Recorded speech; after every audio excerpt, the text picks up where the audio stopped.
Hi friends, അപ്പോൾ ഡിന്നറിന് കഴിക്കാൻ എന്തൊക്കെയാണുള്ളതെന്ന് നോക്കാം. ചോറായിട്ടുണ്ട്, അത് കഴിഞ്ഞ് ഇത് ചിക്കൻ പെരട്ട. എനിക്കിത് ഇവിടെയുള്ള എൻ്റെ തമിഴ് അമ്മ തന്നതാണ്, എൻ്റെ മലയാരമ്മ തന്നതാണ്. പിന്നെ അത് കഴിഞ്ഞ് പനീർ ഞാൻ ഉണ്ടാക്കിയത് ഇരിപ്പുണ്ട്, അപ്പോൾ അതുണ്ട്. പിന്നെ മുരിങ്ങയില ഉണ്ടായിരുന്നു, അതിന് ഞാൻ തോരൻ വെച്ചു. പിന്നെ സാമ്പാർ, സുട സാമ്പാറുണ്ട്.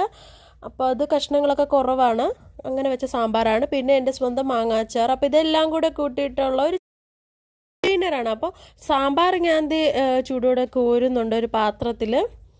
അത് കഴിഞ്ഞ് ഞാൻ ഈ ചിക്കൻ പെരട്ട ഒരു സൈഡിലോട്ട് എന്ത് നല്ല അടിപൊളി ടേസ്റ്റ് ആയിരുന്നു.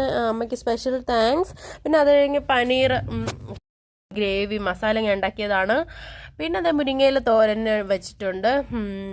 അത് കഴിഞ്ഞ് എൻ്റെ സ്വന്തം അച്ചാർ, അത് കാലിയായിട്ടോ, ഏതാണ്ടൊക്കെ ഞാൻ തന്നെയാണ് തീർത്തത്. അപ്പോൾ അത്രയേ ഉള്ളൂ. എൻ്റെ വീഡിയോസ് ഇഷ്ടമാണെങ്കിൽ സബ്സ്ക്രൈബ് ചെയ്യാൻ മറക്കല്ലേ.